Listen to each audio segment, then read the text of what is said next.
91, 1996, 1996-এর 15ই ফেব্রুয়ারি এবং এরপরে জুলাইয়ের যে নির্বাচন, সেই 1996-এর দুটি নির্বাচন, তারপর 2001-এর নির্বাচন এবং 2006-এ বিএনপির যে সরকার পতন ঘটে এবং সেখান থেকে 2009-এ এসে আরেকটি নির্বাচন। এই নির্বাচনগুলি মোটামুটি বাংলাদেশের মানুষ মোটা দাগে কম বেশি মেনেই নিয়েছিল এবং বাংলাদেশে এক ধরনের স্বচ্ছ নির্বাচনের পরিস্থিতি তৈরি ছিল। কিন্তু যেই মুহূর্তে বাংলাদেশের মানুষ নির্বাচন দেখলো, যে বিনা ভোটের নির্বাচন, যেটি আমরা জানি যে ভোট ছাড়াই 151 জন সংসদ সদস্য নির্বাচিত হন এবং এরপরে আমরা দেখতে পাই রাতের ভোটের নির্বাচন, অর্থাৎ ভোট হওয়ার কথা সকাল 8টা থেকে বিকেল 4টা পর্যন্ত, কিন্তু তার আগের রাতেই কোনো অদৃশ্য কারণে ব্যালট বাক্সগুলো পূর্ণ হয়ে গিয়েছিল এবং এরপরে যেটি আমরা দেখতে পেলাম সেটি হলো ডামি নির্বাচন, অর্থাৎ নিজ দলের মধ্যেই একজন আরেকজনের প্রতিপক্ষ হিসেবে অংশ নেয় এবং এই তিনটি নির্বাচনের সঙ্গেই খুব চমৎকারভাবে জড়িয়ে আছে আওয়ামী লীগের নাম। আমরা ইস্পাহানি মির্জাপুর 0 আওয়ারে আজকে যে সাবজেক্টটি ঠিক করেছি, আমাদের বিষয় হলো আওয়ামী লীগ ও নির্বাচন এবং তারপরে বিস্ময়বোধক একটি চিহ্ন, অর্থাৎ আওয়ামী লীগ ও নির্বাচন, সেটি বিস্ময়বোধক চিহ্ন দিয়ে আমরা আবদ্ধ করতে চাই। আমাদের আজকের যে বিষয়, সে বিষয়ের সাথে কথা বলার জন্য আমাদের সঙ্গে রয়েছেন রাজনৈতিক বিশ্লেষক ডক্টর ফয়জুল হক, আপনাকে স্বাগত, এবং রয়েছেন জাতীয় নাগরিক পার্টির সিনিয়র যুগ্ম আহ্বায়ক আর আরিফুল ইসলাম আদিব, আপনাকেও স্বাগত জানাচ্ছি। দর্শক, আমরা পুরো অনুষ্ঠানটি শুরু করার আগে বরাবরের মতোই আজকের যে প্রধান শিরোনাম, সেই শিরোনামগুলো দেখে আসবো। নির্বাচনে কে অংশ নেবে তা সেই দলের সিদ্ধান্ত, বিবিসিকে প্রধান উপদেষ্টা। চলতি বছরের নির্বাচন অনেকটাই কঠিন, রয়টার্সকে নাহিদ। মব জাস্টিস নিয়ন্ত্রণের চেষ্টা করছে সরকার, বললেন স্বরাষ্ট্র উপদেষ্টা। গুরুত্বপূর্ণ ব্যক্তিদের বিশেষ নিরাপত্তা নির্দেশিকা 3 মাসের জন্য স্থগিত করেছে হাইকোর্ট। জঙ্গি নাটক সাজিয়ে 9 জনকে গুলি করে হত্যার ঘটনায় ট্রাইব্যুনালে মামলা, আবরার হত্যার বিচার দ্রুত করা হবে, বলেছেন ক্রীড়া উপদেষ্টা। অর্থ পাচারের মামলায় তারেক রহমান ও গিয়াসউদ্দিন আল মামুনের সাজা বাতিল, টিপু মুন্সি ও তার স্ত্রীর অবৈধ সম্পদের খোঁজ মিলেছে। এবং আসন্ন ঈদযাত্রায় নৌপথে বাড়তি ভাড়া ও অতিরিক্ত যাত্রী নিয়ে কঠোর ব্যবস্থা, বললেন নৌপরিবহন উপদেষ্টা। সড়কে যত্রতত্র গাড়ি রাখলে ব্যবস্থা নেবে পুলিশ। দর্শক, ইস্পাহানি মির্জাপুর 0 আওয়ার বৈশাখী টেলিভিশনের ফেসবুক এবং ইউটিউব পেজে সরাসরি সম্প্রচারিত হচ্ছে। আপনারা যদি এই বিষয়ে কোনো কমেন্ট করতে চান, সেখানে জানাতে পারেন। আমি ফয়জুল হককে দিয়ে শুরু করতে চাই, পরে আদিবের কাছে আসবো। ফয়জুল হক, আমি একটি সংবাদের লাইন পড়ি। মানবজমিনে বিবিসিকে উদ্ধৃতি দিয়ে মানবজমিন বলেছে, আওয়ামী লীগকে সিদ্ধান্ত নিতে হবে তারা নির্বাচনে অংশ নিতে চায় কিনা। অর্থাৎ বিবিসিকে একটি সাক্ষাৎকার দিয়েছেন প্রধান উপদেষ্টা ডক্টর মোহাম্মদ ইউনূস এবং সেখানে সে এই কথাটি বলেছেন যে তার অবস্থান থেকে আসলে কোন দল নির্বাচনে অংশ নেবে কি নেবে না, এই বিষয়টি তিনি ঠিক করেন না। এটি আসলে নির্বাচন কমিশনের কাজ। আর নির্বাচন কমিশনও আসলে, আপনি যদি একটি নির্বাচন কমিশনের নিবন্ধিত দল হয়, সেই দল নির্বাচনে অংশ নিতে চাইলে নির্বাচন কমিশনেরও কোনো সুযোগ নেই তাকে সেই নির্বাচন থেকে অংশ নেওয়া থেকে বিরত রাখার। সেই জায়গা থেকে আজকেই তিনি বিবিসিকে বলেছেন যে আওয়ামী লীগ নির্বাচনে অংশ নেবে কি নেবে না সেটি তাদের ব্যাপার। ঠিক এই পরিস্থিতিতেই আপনার কি মনে হয়? দেখেন, Nobel laureate doctor Mohammad Yunus সাহেব, আমি মনে করি এটা খুব যথাযথ একটি উত্তর দিয়েছেন। কারণটা এখানে আপনার তার এই বক্তব্যের মধ্যে অনেক কিছু লুকায়িত আছে। যেমন, আওয়ামী লীগ কি আদতে নির্বাচন করার মতো যোগ্যতা রাখে, বা আওয়ামী লীগ কি বাংলাদেশের মানুষের কাছে তার ফেস দেখানোর কোনো যোগ্যতা রাখে, বা আওয়ামী লীগ কি মাঠে ময়দানে নেমে নির্বাচন করার কোনো সুযোগ আছে? যেই শর্তের ব্রাজালে আজকের আমরা শেখ হাসিনাকে, আওয়ামী লীগকে আটকাচ্ছি, সেই জায়গায় তো শেখ হাসিনাকে বাদ রেখে, শেখ হাসিনাকে বহিষ্কার করে, শেখ হাসিনার সকল অপরাধকে জাতির সামনে প্রকাশ করে আওয়ামী লীগের কোনো নেতাকর্মী আসুক যে আমাদের এই 2000 মানুষকে হত্যা করেছে শেখ হাসিনা, আমাদের এই 2000 মানুষকে হত্যা করেছে গত নির্বাচনে অবৈধভাবে যারা এমপি ছিলেন, মন্ত্রী ছিলেন, তারা, এই স্বীকৃতি দিয়ে যদি তারা সামনে এসে নির্বাচনের মতো বুক উঁচু করে দাঁড়াতে পারে, তাহলে কে দাঁড়াবে সেটাই দেখার বিষয়। ডক্টর মোহাম্মদ ইউনূস, আমি মনে করি এই জায়গাটায় শুধুমাত্র উত্তরই দেননি, বরঞ্চ এটাকে আওয়ামী লীগকে আরেকটি বড় ধরনের ঝুঁকিপূর্ণ জায়গায় ফেলে দিলেন যে আওয়ামী লীগের আসলে এখন কি করা উচিত এবং কি করা উচিত নয়। কারণ আপনারা দেখেছেন যে আওয়ামী লীগ গত 16 বছর পর্যন্ত অবৈধভাবে যখন ক্ষমতায় ছিল, বাংলাদেশের এমন কোনো সেক্টর কি আছে যেই সেক্টরটাতে আওয়ামী লীগ সুন্দরভাবে পরিচালনা করতে পেরেছে? তার অধীনে যে কয়টি নির্বাচন হয়েছে, একটা নির্বাচন কি বিতর্ক ছাড়া নির্বাচন হয়েছে? প্রত্যেকটি নির্বাচন, যেটা আপনি শুরুতেই বলেছিলেন যে রাতের নির্বাচন, দিনের নির্বাচন, মানে কুকুর বিড়ালের নির্বাচন, গরু ছাগলের নির্বাচন, এই যে মাঠ দখল করার জায়গাটাও তাদের মানুষ ছিল না।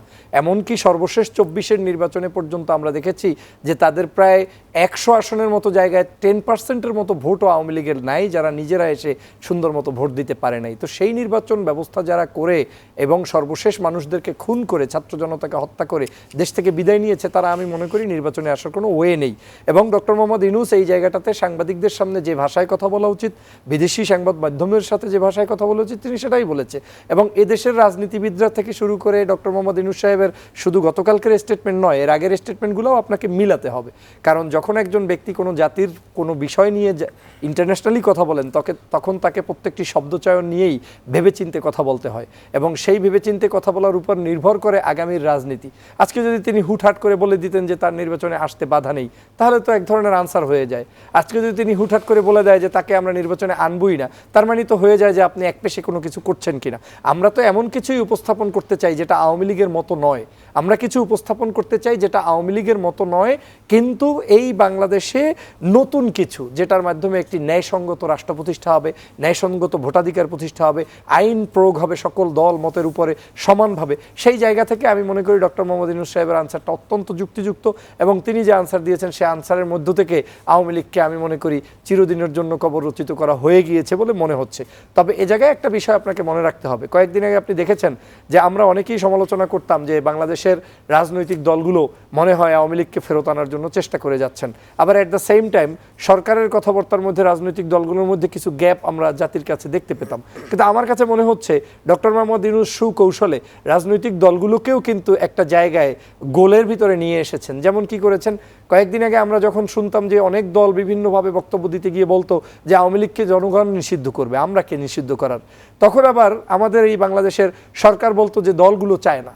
কিন্তু অ্যাট দ্য সেম টাইম আমাদেরই একজন উপদেষ্টা যখন বলেছিলেন যে আওয়ামী লীগ নির্বাচনে আসলেও কিছু কিছু ভালো মানুষ আসতে পারে, সাথে সাথে আমরা আবার দেখলাম বাংলাদেশের বড় বড় রাজনৈতিক দলের নেতারা বললেন উপদেষ্টার এই বক্তব্য সঠিক নয়। তার মানে হচ্ছে এই রাজনৈতিক দলগুলোও কিন্তু চায় না যে আওয়ামী লীগ আসুক, আর উপদেষ্টার ওই বক্তব্যের উপর ভিত্তি করেই এই আনসারটা আমরা রাজনৈতিক দল থেকে পেয়ে গেলাম যে তারা চায় না আওয়ামী লীগ আসুক। তার মানে আপনি এই সরকার কৌশলে রাজনৈতিক দলগুলোর মতামত তার বিভিন্ন বক্তব্যের মারপ্যাচের মধ্য থেকে নিয়ে নিচ্ছে যে আওয়ামী লীগকে নিষিদ্ধ করা উচিত, এবং সেটাই হচ্ছে বলে আমি মনে করি। আওয়ামী লীগের সময় আমরা যেমন দেখেছি যে বিনা ভোটে নির্বাচিত হওয়া যায়, আবার আওয়ামী লীগের সময় এটাও দেখেছি 2018-তে আমরা কোনো কনস্টিটিউশনে 100 ভাগ ভোটও দেখেছি।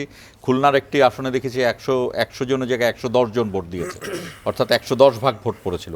যে আদিপ, আপনার কাছে জানতে চাই তাহলে আওয়ামী লীগ এখন কি করবে?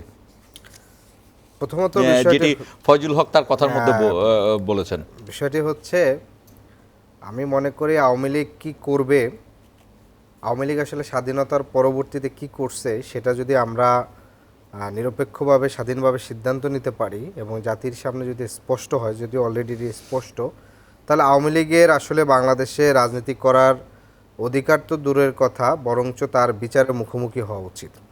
আপনি যে নির্বাচনগুলো বলেছেন দেখেন যে শুধু 14 সালের নির্বাচন না, স্বাধীনতার পরবর্তী সময় প্রথম বাংলাদেশে যে জাতীয় নির্বাচন হয়েছে সেই নির্বাচনে তো আওয়ামী লীগ হচ্ছে বাংলাদেশের প্রথম এই ব্যালট বাক্স চুরি করে, হেলিকপ্টার পাঠায় ব্যালট বাক্স চুরি করে হচ্ছে আপনার হচ্ছে তার প্রার্থীকে জয়ী করছে শেখ মুজিবুর রহমান নিজে, যিনি আমাদের স্বাধীনতার অন্যতম স্থপতি ছিলেন। তিনিই হচ্ছে একটা স্বাধীন দেশের প্রথম 2 বছরের মধ্যে গণতন্ত্রকে ধরেন হচ্ছে হত্যা করলেন, ভোটের দিলেন না। একটা বিরোধী দল দাঁড়াতে ছিল জাসদ, তাদের হাজার হাজার নেতাকর্মীকে হত্যা করলেন, রক্ষী বাহিনী করলেন। অর্থাৎ স্বাধীনতার পর থেকেই কিন্তু নির্বাচন নিয়ে, অর্থাৎ সাধারণ মানুষের যেটা রায়, সে রায়ের উপর আওয়ামী লীগের কখনোই বিশ্বাস ছিল না। আবার যদি একই সাথে গণহত্যা বলেন, মানে গণতন্ত্রকে হত্যা এবং গণহত্যা দুটার সাথে হচ্ছে আওয়ামী লীগের একটা অতপ্রত সম্পর্ক। সেই তারা প্রথম 71 পরবর্তী 72 থেকে 75 3 বছর ক্ষমতা ছিল, তার ভিতরে হাজার হাজার জাসদ নেতাকর্মীকে তারা মারছে। সর্বশেষ তারা আবার হচ্ছে এই যে 8 সাল থেকে হচ্ছে যে 24 সাল পর্যন্ত ছিল, এর ভিতর 3টা তো একেবারে মেজর বড় ধরনের হত্যাকাণ্ড চালাইছে। 9 সালে প্রথমে সেনাবাহিনীদের 57 জন সেনা অফিসার সহ 72 জন সেনা সদস্যদের হত্যা করলো, 13 সালের শাপলা চত্বরের হত্যা, এবং জুলাই আগস্টে হচ্ছে 2000-এর অধিক মানসিক গণহত্যা। অর্থাৎ স্বাধীন বাংলাদেশে আওয়ামী লীগের রাজনীতির ইতিহাসই মানে গণতন্ত্র হত্যার ইতিহাস, আওয়ামী লীগের রাজনীতি মানেই হচ্ছে গণহত্যার ইতিহাস। ফলে আপনি যদি আওয়ামী লীগের এই রাজনীতি করার যদি আবারও যদি সে সুযোগ পায়, কিংবা বাংলাদেশের কোনো রাজনৈতিক দল কিংবা যে কোনো ফোরামে তাকে যদি রাজনীতি করার সুযোগ হয়, তাহলে আরও একটি গণহত্যার সম্মুখীন জাতিকে হতে হবে। যেটা আপনি দেখেন যে এত বড় গণহত্যার পরে আওয়ামী লীগের কোনো নেতাকর্মীদের, শেখ হাসিনা থেকে শুরু করে ওয়ার্ড পর্যায়ের যারা নেতাকর্মী, তাদের ভিতরে কোনোদিন অনুশোচনা নাই। এটা যে গণহত্যা হয়েছে সেটা দিয়ে কোনো অনুশোচনা নাই, বরঞ্চ এখন পর্যন্ত হুমকি দামকি যারা নেতৃত্ব দিচ্ছে তাদের নাম ধরে লিস্ট হচ্ছে, তাদের বাড়িঘর পুড়িয়ে দেওয়া হবে, তাদেরকে হত্যা করা হবে, তাদের লিস্ট করো। ফলে এই যে একটা মানে মানে কি বলে হত্যার রাজনীতির নেশা, এইটা আসলে বাংলাদেশের রাজনীতিতে আর চালানো সম্ভব না। আরেকটা বিষয় দেখেন, আপনি প্রথম দিকে যে ইন্ট্রোটা বলছেন সেখানে আমি একটা বিষয় ফুটনোট দিতেছি, সেটা হচ্ছে 2008 সালের নির্বাচন। 2008 সালের নির্বাচন বাহির থেকে দেখলে মনে হয় একটি পার্টিসিপেটরি ইলেকশন এবং হচ্ছে নির্বাচনটা হচ্ছে স্বচ্ছ, কিন্তু এখানে খুব বড় ধরনের প্রভাব করে হচ্ছে নির্বাচনটা কিন্তু করা হয়েছিল। আমার পেশাগত জীবনে আমি এই 2007-এ মানে 7 জানুয়ারি আগে বর্তমান যে পররাষ্ট্র সচিব পররাষ্ট্র উপদেষ্টার দায়িত্ব পালন করছেন তৌহিদ হোসেন, তার একটা ইন্টারভিউ আমি করেছিলাম। কারণ তৌহিদ হোসেন বাংলাদেশের ওই যে মেজর যে ট্রানজিশন ছিলেন 6 সাল থেকে 9 সাল পর্যন্ত তিনি পররাষ্ট্র সচিব ছিলেন। তিনি নিজে আমাকে তার ইন্টারভিউতে বলেছেন যে 8 সালে যে নির্বাচন হয়েছিল সে নির্বাচন শতভাগ প্রভাবিত নির্বাচন হয়েছিল, এবং বিরোধী দলের প্রার্থীদেরকে ঠিক এই ভাষাটা উনি বলছেন দৌড়ের উপর রাখছিল, তাদেরকে এলাকায় মুভ করতে দেওয়া হয় না, তাদেরকে নির্বাচনের আসনে যেতে। তাহলে 8 সালের নির্বাচনটাই হচ্ছে বাংলাদেশের স্বাধীনতা সার্বভৌমত্ব পুরো ধ্বংস করার একটা মাস্টার মাইন্ড ইলেকশন, যেটা আওয়ামী লীগকে ভারত হচ্ছে সরাসরি একজন হস্তক্ষেপ করে এখানে, যেটা আপনারা ভারতের সর্বশেষ যে আপনার প্রণব মুখার্জি তার বইতে তিনি স্পষ্ট বলেছেন যে এখানে ফখরুদ্দিন মঈনুদ্দিন সহ এবং 2 জন ব্যক্তিকে রাষ্ট্রপতি করবে এই আশ্বাস দিয়ে হচ্ছে ইলেকশন করেছে। এক হোসেন মোহাম্মদ এরশাদের আশ্বাস দিয়েছেন যে তুমি আওয়ামী লীগের সাথে জোট করো, তাহলে তোমাকে রাষ্ট্রপতি করা হবে। আবার একই সাথে সেনাপ্রধানকে হচ্ছে মঈনু আহমেদকে অফার দেওয়া হয়েছে যে তোমাকে রাষ্ট্রপতি করা হবে।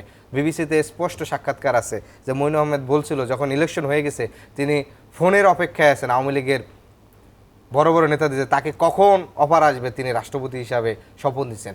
ফলে আওয়ামী লীগের রাজনীতির সাথে একটা প্রতারণাও এটা একটা ওতপ্রোতভাবে জড়িত। তারা মানে নির্বাচনের আগে এক ধরনের আশ্বাস দেয় মানুষকে নানা ধরনের ভাবে, এবং ওই নির্বাচনের পরে হচ্ছে তারা মানুষকে প্রতারিত করে।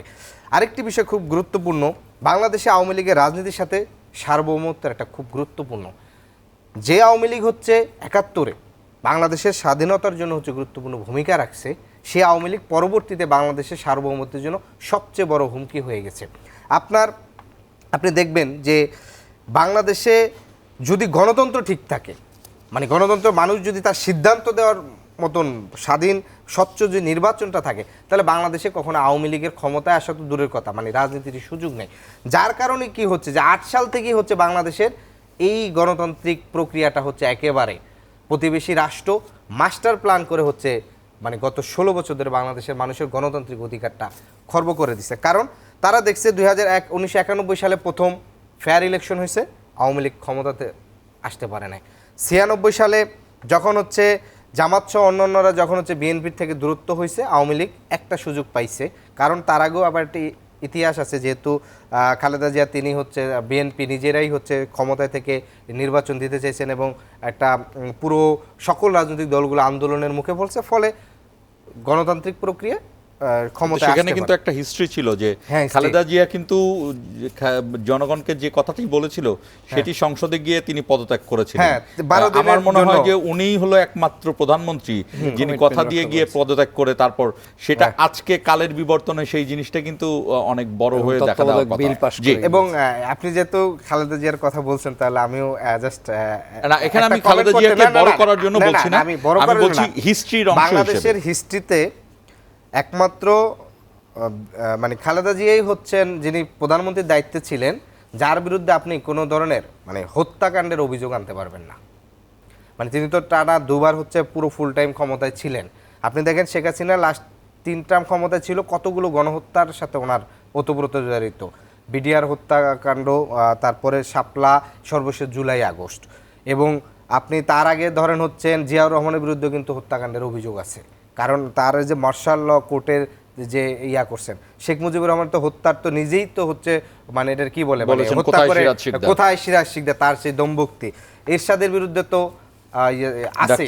ফলে এই জায়গা থেকে কিন্তু তার যে মানে এবং তার যে রাজনীতি বলছে যে আমাদের হাতে স্বাধীনতার পতাকা, ওদের হাতে গোলামের জিনজির, কিন্তু বিএনপির পরবর্তীতে যে রাজনৈতিক যে দৃষ্টিভঙ্গি, সেখানে আমার কাছে মনে হচ্ছে তারা এই খালেদা জিয়ার এই রাজনৈতিক জায়গার থেকে বেশ অনেকাংশে হয়তো বিচ্যুত হয়েছে। যাই হোক, সেটি অন্য আলাপ। এটার যেহেতু বিএনপি তাদের নেতাকর্মী, তাদের রাজনৈতিক দৃষ্টিভঙ্গি আলাদা। তা আপনি যেটা বলছেন যে ফলে আওয়ামী লীগের এই রাজনীতি ফিরে আসা মানে আমাদের প্রতিবেশী রাষ্ট্রের কাছে বাংলাদেশের সার্বভৌমত্ব হুমকির রাখে প্রত্যেকটা সেক্টরে।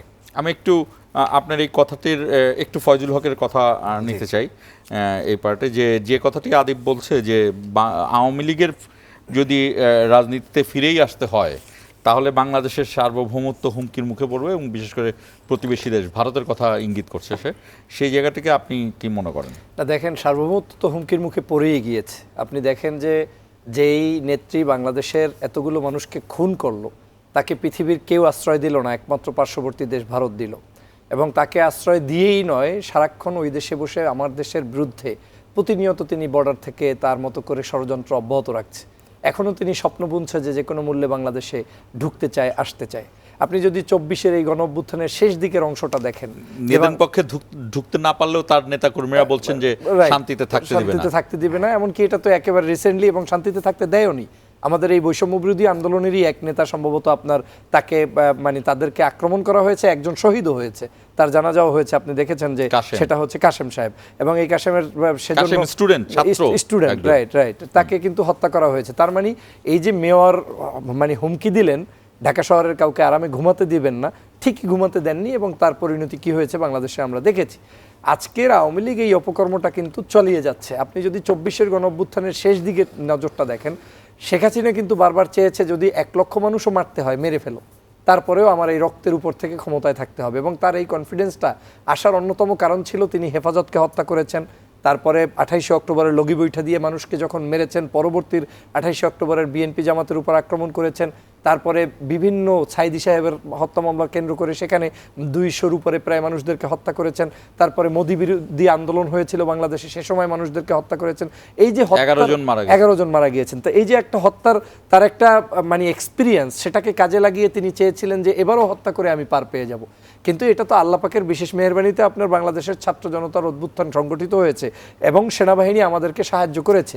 আমরা যেটা এক্সপেক্ট করেছিলাম, বারবার টকশোতে সব জায়গায় আহ্বান করেছিলাম যে আমাদের এখন ছাত্র জনতাকে এই অভ্যুত্থানকে সফল করতে হলে আমাদের পাশে বাহিনীগুলোকে দাঁড়াতে হবে। আজকে যদি এই বাহিনীকেও তিনি চেয়েছেন বারবার যে জেনারেল ওয়াকারুজ্জামান সহ সবাইকে যে কোনো মূল্যে পুশ করে তারা আজকের এই শেখ হাসিনা এখানে থেকে যেতে, এবং তারা চেয়েছে যে তারা গুলি করুক, কিন্তু তারা আমাদের দেশপ্রেমিক বিধায় বর্তমান বাস্তবতাকে মেনে নিয়ে তারা আমাদের পাশে দাঁড়িয়েছে বিধায় আজকে কিন্তু বাংলাদেশের এই মানচিত্রটার ভিন্ন চিত্র আমরা দেখতে পাচ্ছি।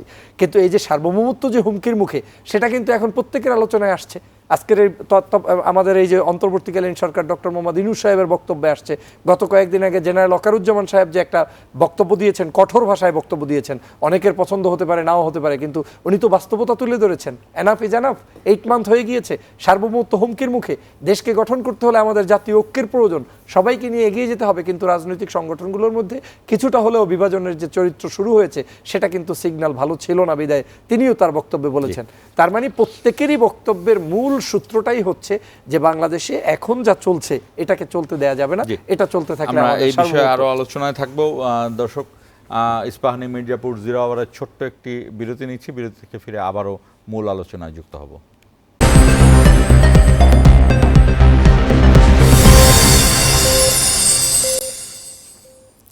আবার স্বাগত ইস্পাহানি মির্জাপুর 0 আওয়ারে। ইস্পাহানি মির্জাপুর 0 আওয়ারে আজকের বিষয় আওয়ামী লীগ ও নির্বাচন, এবং অবশ্যই তার শেষে রয়েছে বিস্ময়বোধক একটি চিহ্ন। এবং আজকের এই বিষয়ে আমাদের সঙ্গে আছেন ডক্টর ফয়জুল হক, রাজনৈতিক বিশ্লেষক এবং জাতীয় নাগরিক পার্টির সিনিয়র যুগ্ম আহ্বায়ক আরিফুল ইসলাম আদিব। দর্শক, আমাদের অনুষ্ঠানটি সরাসরি সম্প্রচারিত হচ্ছে বৈশাখী টেলিভিশনের ফেসবুক এবং ইউটিউব পেজে। আপনারা সেখানে কমেন্টে আপনাদের মন্তব্য জানাতে পারেন। আদিব, আপনাকে প্রশ্ন করতে চাই, সেটি হলো ঠিক কিছুক্ষণ আগে রয়টার্সে আপনাদের দলের প্রধান নেতা তিনি একটি বক্তব্য দিয়েছেন। জাতীয় নাগরিক পার্টির প্রধান নাহিদ ইসলাম তিনি বলেছেন যে দেশে এই মুহূর্তে বেশ অস্থিরতা চলছে, এই অস্থিরতার মধ্যে একটি কাঙ্ক্ষিত নির্বাচন, অর্থাৎ এই বছরের মধ্যেই একটি কাঙ্ক্ষিত নির্বাচন করাটি কঠিন হবে।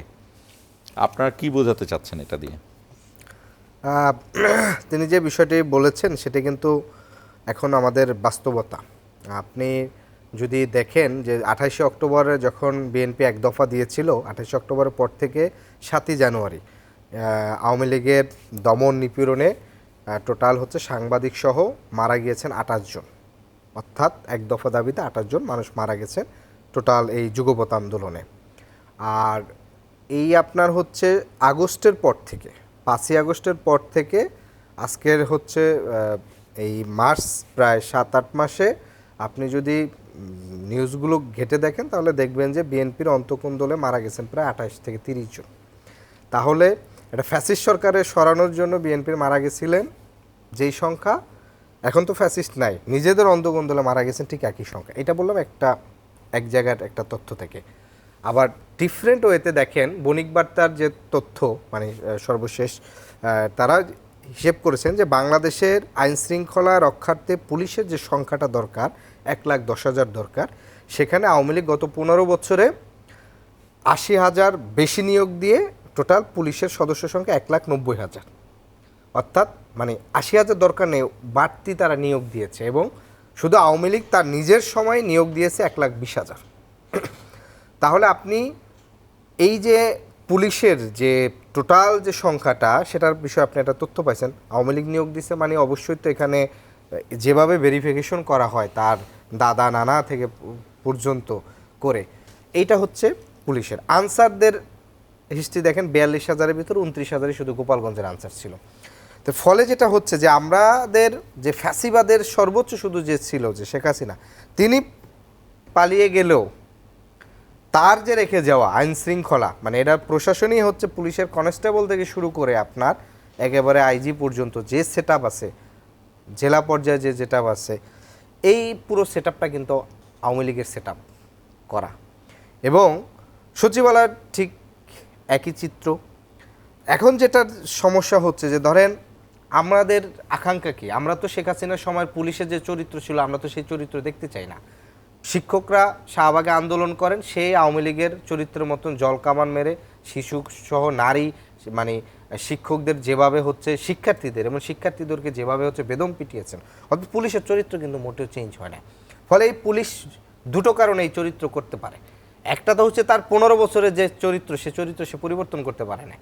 দ্বিতীয়ত বিষয়টা হচ্ছে যে এই শেখ হাসিনার সময়ের যে চরিত্র, সেই চরিত্র যদি সে ধরে রাখে তাহলে অন্তর্বর্তী সরকারের প্রতি মানুষের যে আশা আকাঙ্ক্ষা, মানে মানুষ যেটা আশঙ্কা করে যে মানুষ নাগরিকদের যে অধিকার, প্রতিবাদ করার অধিকার, বিক্ষোভ করার যে স্বাভাবিক অধিকার, সে অধিকারটা যখন মানুষ দেখবে বলবে যে আরে শেখ হাসিনার সময় পুলিশ পিটাইছে এখনো পুলিশ পিটায়, তাহলে আমার এই সরকারের আমার হচ্ছে কি। শেখ হাসিনার সময় পুলিশ গুলি করতো, এখন পুলিশ ডিরেক্ট গুলি করতো, মানে পিটাচ্ছে।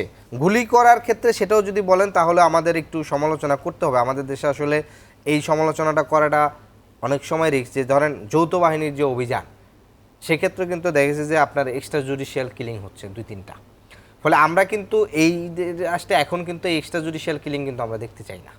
আমরা অবশ্যই সব কিছু বিচারিক প্রক্রিয়ার মধ্যে যাই, অর্থাৎ কেউ এসে বলতে না পারে যে একজন লোক খুন করলে তার বিচারটা সঠিক প্রক্রিয়ায় হবে। কারণ আওয়ামী লীগের রেখে যাওয়া বিচার পদ্ধতি, আওয়ামী লীগের রেখে যাওয়া পদ্ধতিতে যদি আমি আবার হচ্ছে সেই একই পদ্ধতি, তাহলে আমার হচ্ছে এখানকার গণতান্ত্রিক অধিকার, গণতান্ত্রিক লড়াইয়ের যে মূল্যবোধ, মানবিক মর্যাদার যে জায়গাটা, সেটা কিন্তু প্রতিষ্ঠিত হয় না। তো ফলে এখানে পুলিশের চরিত্র থেকে 2টা কারণ হতে পারে। একটা হচ্ছে যে সে স্যাবোটেজ করতেছে ভিতর থেকে, সরকারকে অসহযোগিতা না করে। আপনি দেখেন আওয়ামী লীগের নেতাকর্মীরা ঘুরে বেড়াচ্ছে, সে ধরছে না। আপনার হচ্ছে শহীদ পরিবাররা মামলা করতে যাচ্ছে, মামলা নিচ্ছে না। মামলা কেন নেবে? কারণ ধরেন আপনি রমনা থানার ওসিরে নিয়ে আপনি ধরেন নীলফামারীর ওসি পাঠাইছেন, জিনিস তো একই। সে যখন নীলফামারীতে ধরেন রমনা থানায় আরেকজন এসে যখন মামলা করতে যায়, তার পুরনো কলিগের বিরুদ্ধে যখন মামলা করতে যখন তো সে তো মামলাটা তো নিচ্ছে না, কারণ সে জানে যে মামলা নিলে তো তার কলিগই হচ্ছে তো তার এই জায়গায়। ফলে যেটা হচ্ছে যে এইটা হচ্ছে বিতর্কিত প্রশাসনের একটা চরিত্র। জুলাই অভ্যুত্থানের সর্বোচ্চ যারা সাফারার মানে যারা এর সঙ্গে নির্বাচন আয়োজনের কি সম্পর্ক? এটার সাথে অবশ্যই নির্বাচনের সাথে জড়িত। কারণ আপনি যেখানে বলছেন যে আমরা যেটা বললাম মানে বিএনপির যে উদাহরণটা আমি যেটা দিলাম যে অন্তগোন্দলে তাদের মারা গিয়েছে, ফলে 17 বছরে তো বিএনপি তার দলীয় নেতাকর্মীদের যেহেতু নির্বাচন বয়কট করছে, কেউ তো নির্বাচন করতে পারে না। ফলে একই আসনে বিএনপি ধরেন 3 থেকে 4 জন ক্যান্ডিডেট, কারণ অনেকেই ধরেন নির্বাচন, জাস্ট আমি একটা উদাহরণ দিই, ধরেন বরিশাল 4-এ 7 সালে সর্বশেষ প্রার্থী দিচ্ছে ধরেন মেজবাউদ্দিন ফরাদ, তার এখন ধরেন বয়স শেষের দিকে 60 কি 65 বছর চলে আসছে মানে রাজনৈতিক লাইফে। সেখানে ধরেন হচ্ছে বিএনপির এখন সবচেয়ে ক্রুশিয়াল টাইমে ছাত্র দলের সভাপতি ছিলেন রাজীব আহসান, তিনি ছাত্র দলের প্রায় 5 বছর সভাপতি ছিলেন, এখন তিনি স্বেচ্ছাসেবক দলের সেক্রেটারি। একই আসনে 2 জন প্রার্থী। এখন বিএনপি যদি মেজবা ভাই যদি দেখেন, চিন্তা করেন যে আমার এখন শেষ বয়সে আমি কি স্যাক্রিফাইস করব, মানে এবার যদি উনি স্যাক্রিফাইস করে, ওনাকে না দিয়ে যদি রাজীব আহসানকে বিএনপির থেকে মনে এক আসন থেকে 2 জনকে দিতে পারবে না মনোনয়ন, তাহলে তাকে শেষ জীবনে পুরো স্যাক্রিফাইস করে। আমি যেটা বলছি যে ফলে এই যে নির্বাচন কেন্দ্রিক ক্ষমতার মানে আমার জেলায় ধরুন হচ্ছে দুই দফায় ধরুন তাদের মারামারি হয়ে গেছে, তাহলে এইটা যখন আগাবে এই যে তাদের নিজেদের অন্তগোন্দল এইটা ঠেকাবে কে? এক, দ্বিতীয়ত পুলিশ নিজেই তো মনস্তাত্ত্বিকভাবে প্রস্তুত না, পুলিশের ভিতর থেকে অনেকে সাপোর্টেজ করার জন্য প্রস্তুত। এই জায়গা থেকে মনে করি যে আইন শৃঙ্খলা এবং বাহিরের যে পরিস্থিতি সেই জায়গা থেকে একমত কিনা ফয়জুল হক, একমত কিনা ওনার সাথে যে এই বছরের মধ্যে একটি নির্বাচন করা কঠিন হবে কিনা, যেটি নাহিদ ইসলাম বললেন? না, আমার এখানে মতামত একটু ভিন্ন আছে, সেটা হচ্ছে অন্য জায়গা থেকে।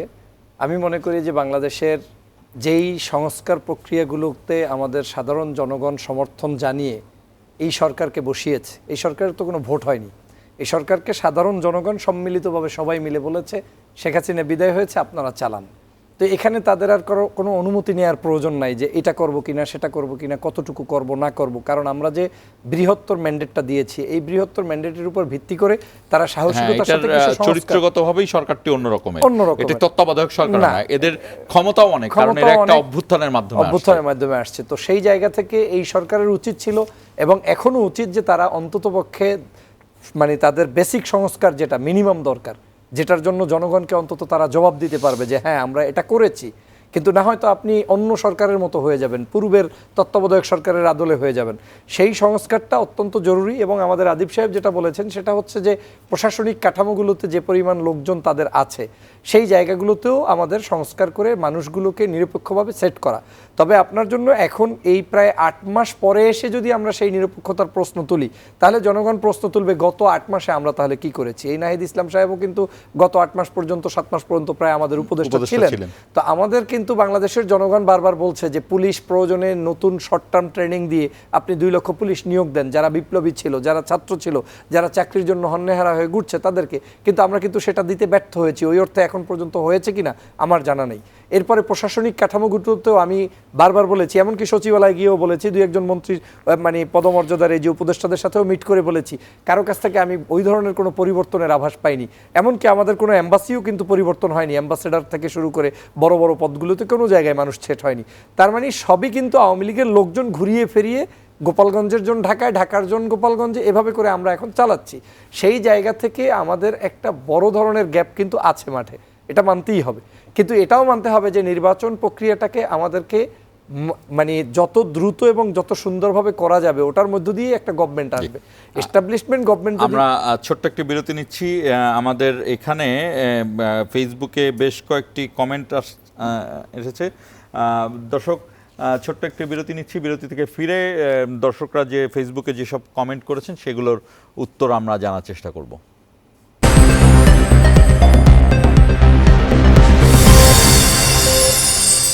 স্বাগত ইস্পাহানি মির্জাপুর জিরা আওয়ারে। আমাদের অনুষ্ঠানটি সরাসরি সম্প্রচারিত হচ্ছে বৈশাখী টেলিভিশনের ফেসবুক এবং ইউটিউব পেজে। আপনারা চাইলে সেখানে কমেন্টে আপনাদের মন্তব্য জানাতে পারেন।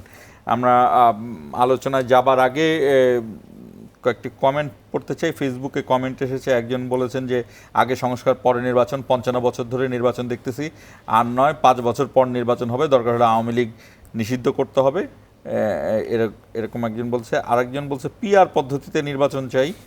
আর আরেকজনের দাবি হলো যে আগে স্থানীয় নির্বাচন পরে জাতীয় নির্বাচন। তারপর একজন লিখছে এটা স্বাধীন সরকার। আর আরেকজন লিখছেন তিনি জগন্নাথ ইউনিভার্সিটির রাষ্ট্রবিজ্ঞানের শিক্ষক। আগামী দিনে বাংলাদেশে আওয়ামী লীগবিহীন রাজনীতিতে দলগুলোর মধ্যে আদর্শিক দ্বন্দ্ব কমে যাবে নাকি আরও বাড়বে? উন্নত গণতন্ত্রে কিন্তু দলগুলোর রাজনীতি চর্চা আদর্শিক দ্বন্দ্ব কম থাকে। এটি উন্নত বিশ্বের কথা বলছে, যেটি আমরা বলছিলাম যে আমেরিকা ইউরোপে ওদের মধ্যে কিন্তু আদর্শিক দ্বন্দ্ব, যে আমাদের দেশে যেমন শেখ মুজিবুর রহমানকে আপনি মানবেন কি মানবেন না, স্বাধীনতার ঘোষক, স্বাধীনতার এগুলো নিয়ে খুব একটা নেই। আর একটা কথা আসে, নৌকায় অতিরিক্ত অপ্রয়োজনীয় লোক উঠেছিল বলেই নৌকা ডুবে গেছে, জয় বাংলা হয়েছে, ধান খেতেও আগাছার পরিমাণ বেশি হয়ে গেলে ফলন ভালো হবে।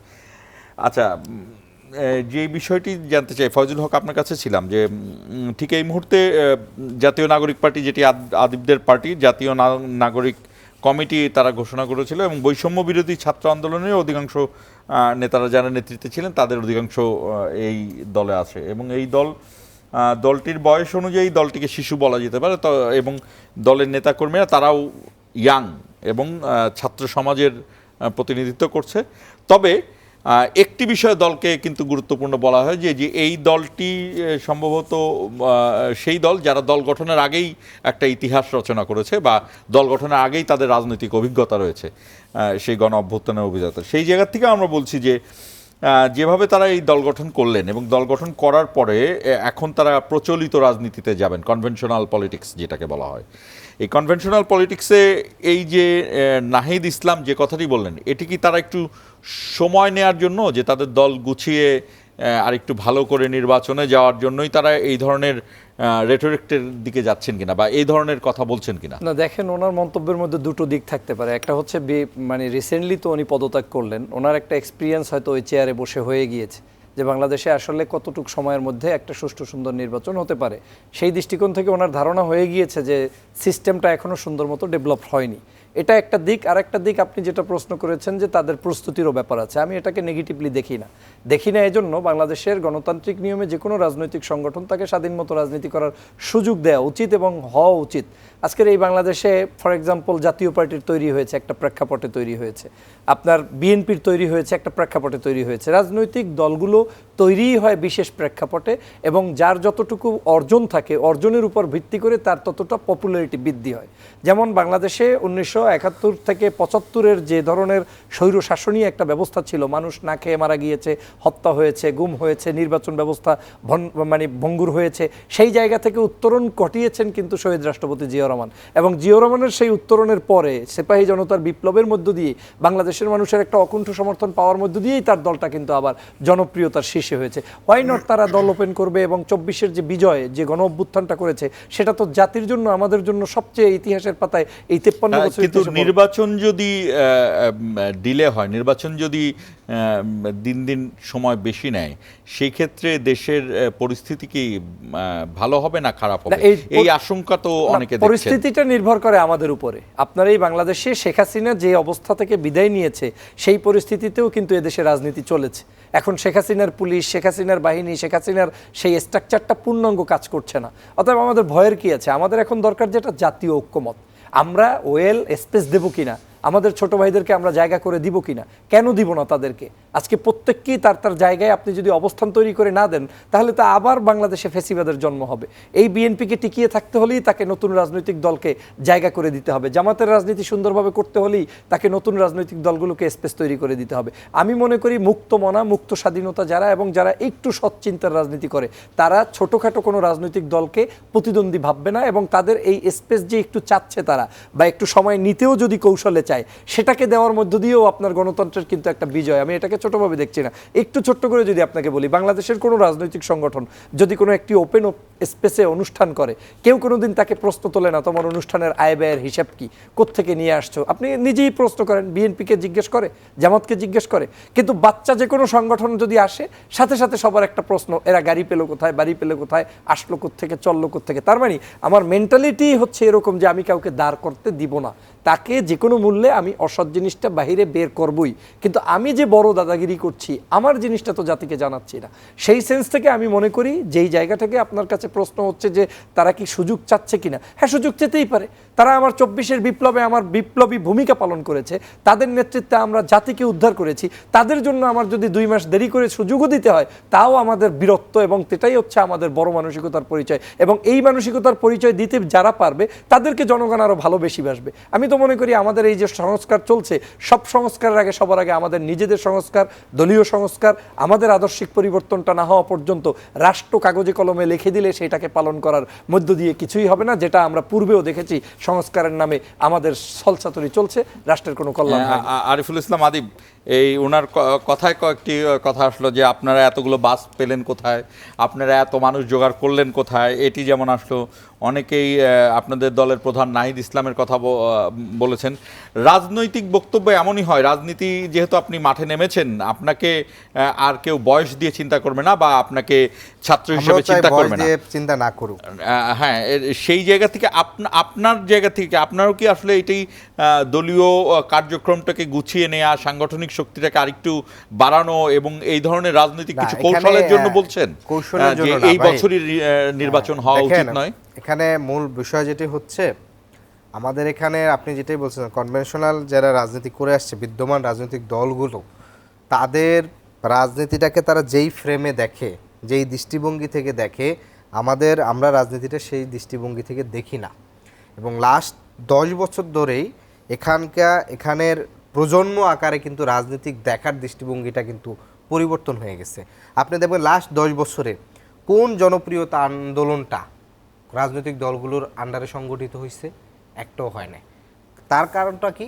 কারণটা হচ্ছে এখানে দুইটা। একটা হইতে পারে যে বিদ্যমান রাজনৈতিক দলগুলো আওয়ামী লীগের শোষণের কারণে তারা ওইভাবে তাদের কার্যক্রম করতে পারে না। আরেকটা হইতে পারে যে তার পদ্ধতি, জনগণের ভাষা, জনগণের আকাঙ্ক্ষাকে সে ধরতে পারে না, যার কারণে সে জনগণ তার সাথে নামে নাই।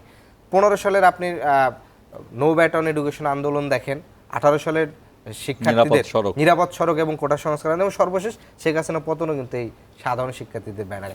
ফলে যেসব রাজনীতিবিদরা আমাদেরকে শুধু চিন্তা করেন যে 36 দিনের আন্দোলন করছে, এটা একটা নতুন দলের আকাঙ্ক্ষা, বিষয়টা না। এটা 10 বছর ধরে না, গত 15 বছর ধরে বাংলাদেশে নতুন একটা রাজনৈতিক শক্তির কিন্তু অবস্থান, প্রেক্ষাপট বিদ্যমান ছিল।